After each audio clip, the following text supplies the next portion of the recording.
The music world moves fast. Want to stay up to date on the latest albums and get in-depth examinations with the artists? Check out Consequence of Sound, the podcast. Bite-sized album reviews for the music fan on the go who wants to stay in the know, and much more. Subscribe to the series on iTunes or your favorite podcast provider, and let the writers of Consequence of Sound steer you right. Check it out at consequenceofsound.net/COS podcast.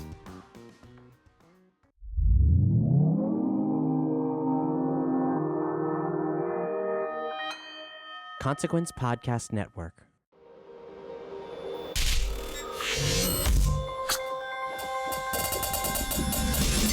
Welcome to another edition of Kyle Meredith With. It's an audio interview series presented by WFPK Independent Louisville at WFPK.org, Consequence of Sound, and the Consequence Podcast Network. Wherever you're listening from today, hit the subscribe button right now so you can keep up with the series and all of the interviews we got coming your way. I'm Kyle Meredith. Today my guest is Hozier. He's back with a brand new EP and a title track called Nina Cried Power that is one of the most powerful songs of 2018 so far. We're going to talk about the songs within the EP, what he's been doing in the downtime since the success of his first record, and Take Me to Church, and what we can expect from the sophomore album that's going to be coming out next year. It's Kyle Meredith with Hozier. Hi, Kyle. Man, you've released a really powerful new EP. Congratulations on this. Thank you very much.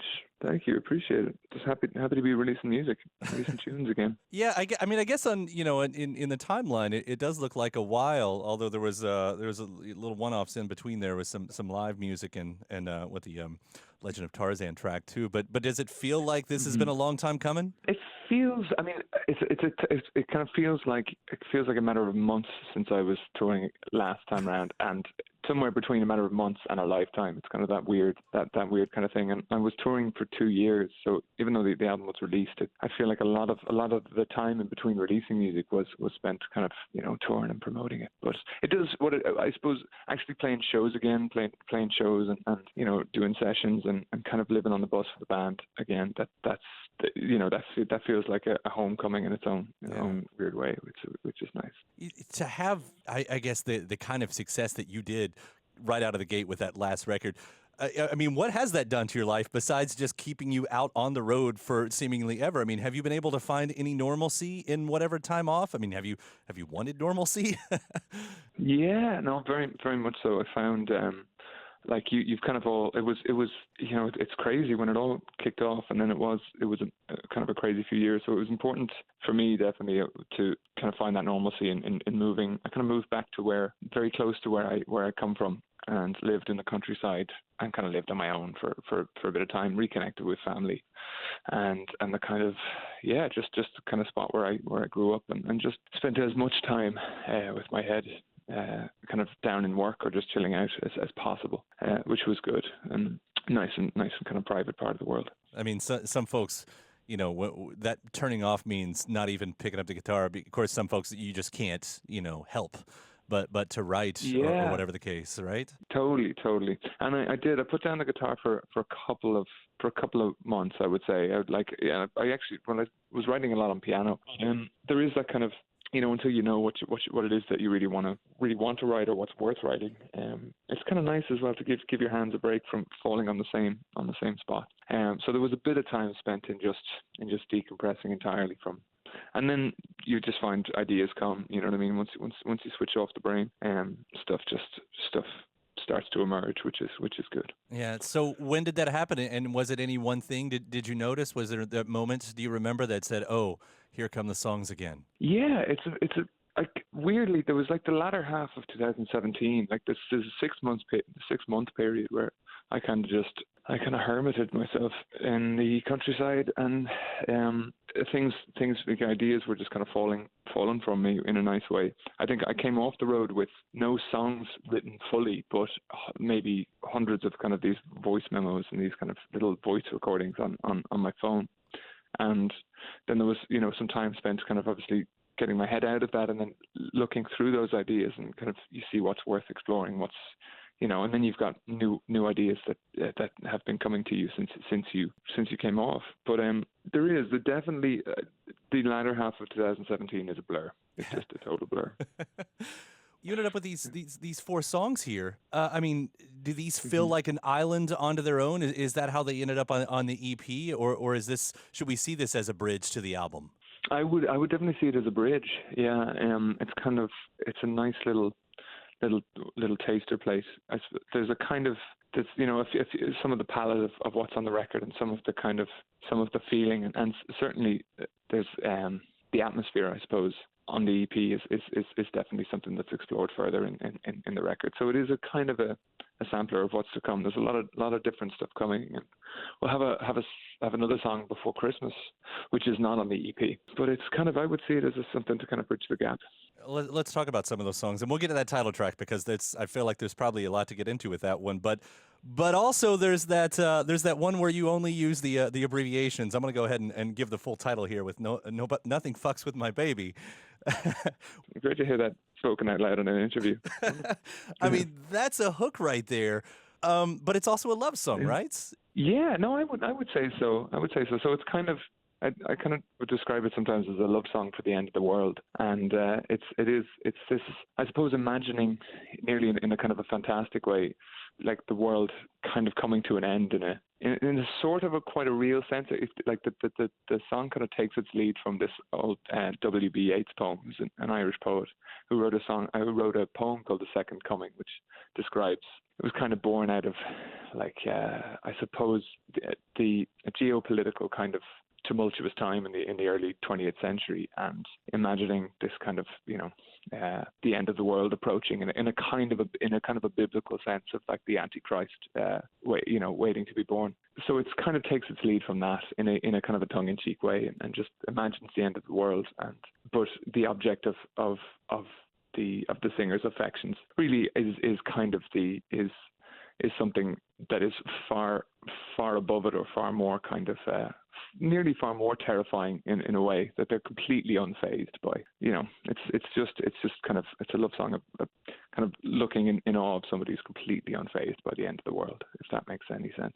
And of course, that's in one sense a hyperbolic sense how a lot of people are considering that phrase, although in some sense it could be very real if you're talking about environmental concerns or anything like that. I mean, we obviously don't know about that, but it seems like that's a really interesting way to kind of filter that in. If you look out into the world and you're freaked out, as most of us are these days, about that, to be able to turn that into sort of something personal, and I'll say that again, in a type of love song. That's a really interesting way to do that. Yeah, thank you. No, it's what Tom Waits calls, it's bad news from a pretty mouth.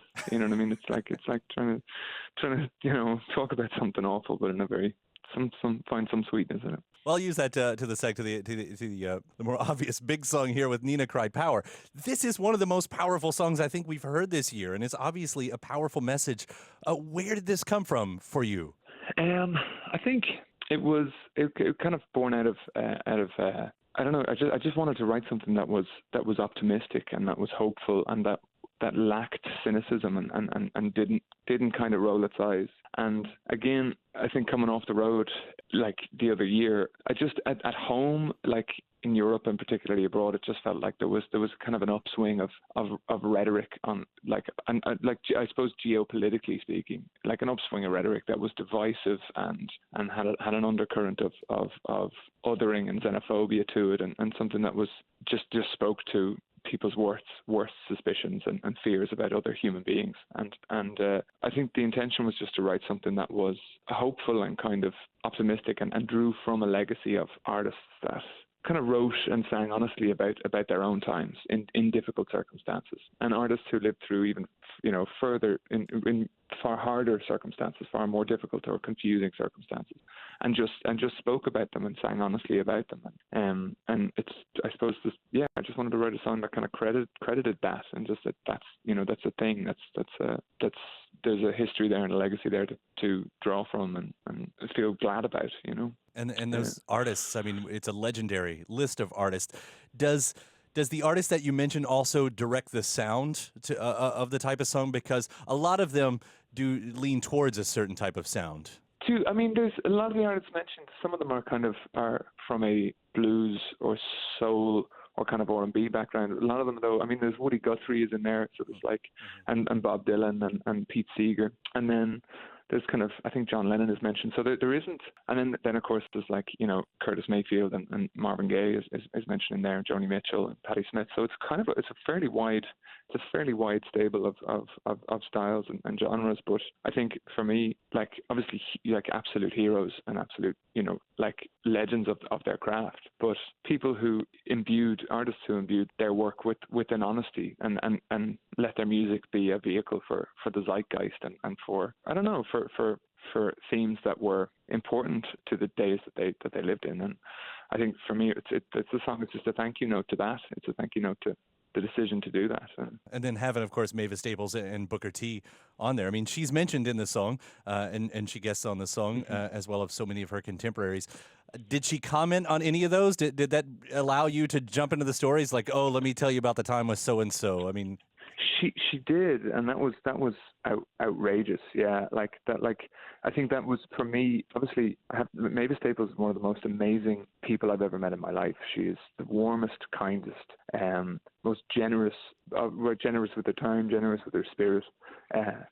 You know, that I've ever met. One of the coolest people I've ever met. And then obviously just the legacy of her kind of her music and the Staple Singers as well. But yeah, as we were kind of going through the names and we were talking about the lyrics, and she would, you know, stop every now and then and go, you know, talk about Joni Mitchell for a moment, or she'd stop and talk about the time she saw Nina Simone and you know what she felt when she first saw Nina Simone perform, and then also just like her experiences as being, because you know she was so central to I suppose the civil rights movement here, which is just, and it's such a linchpin moment in kind of Western democracy. You know, it's such an amazing period of time. But yeah, so she would speak just you know, it's, you know, it's just such a treasure trove of experience and information, and getting to speak to her is yeah, she's amazing. She is, and I would just echo that. One of the most, you know, important artists of all time, and having her there, I mean, what an experience that is for anybody.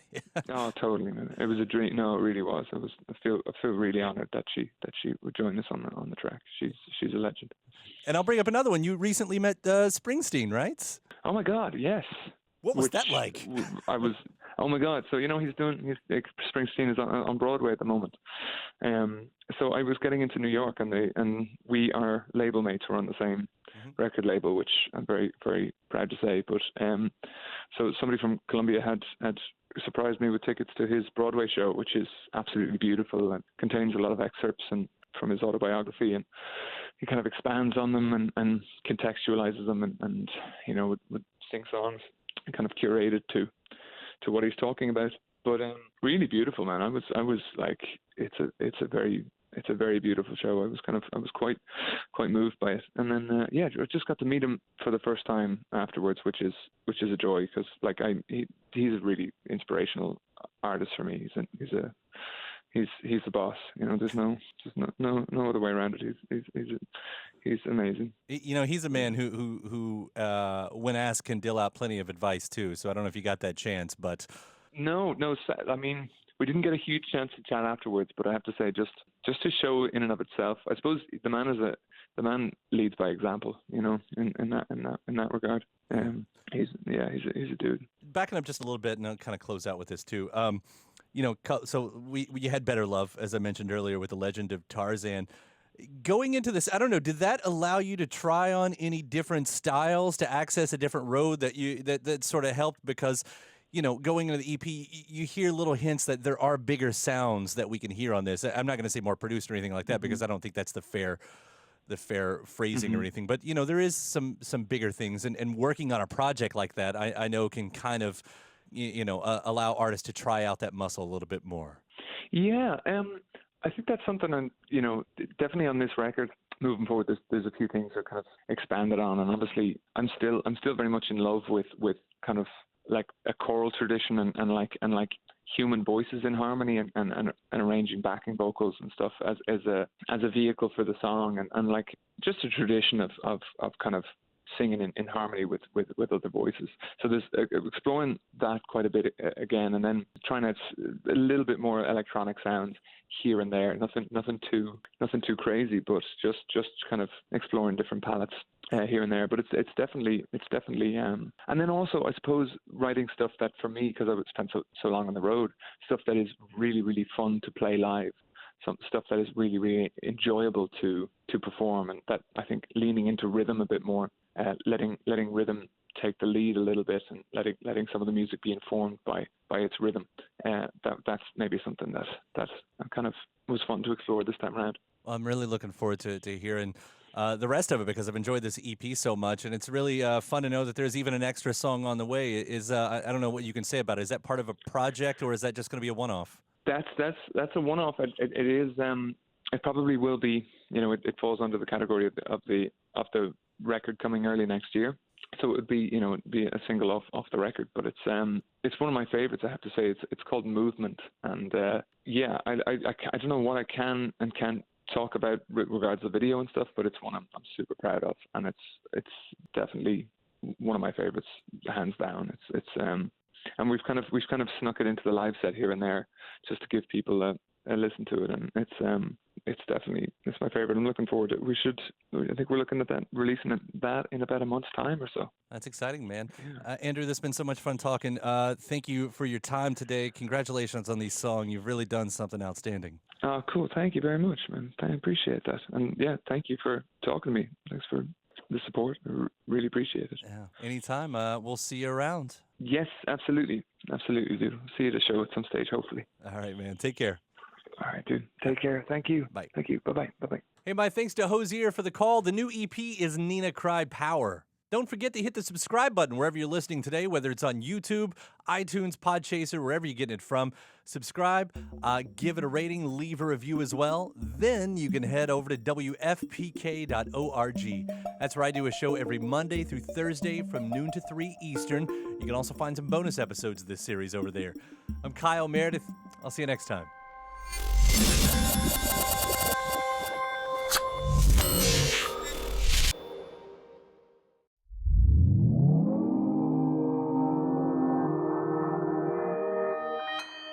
Consequence Podcast Network.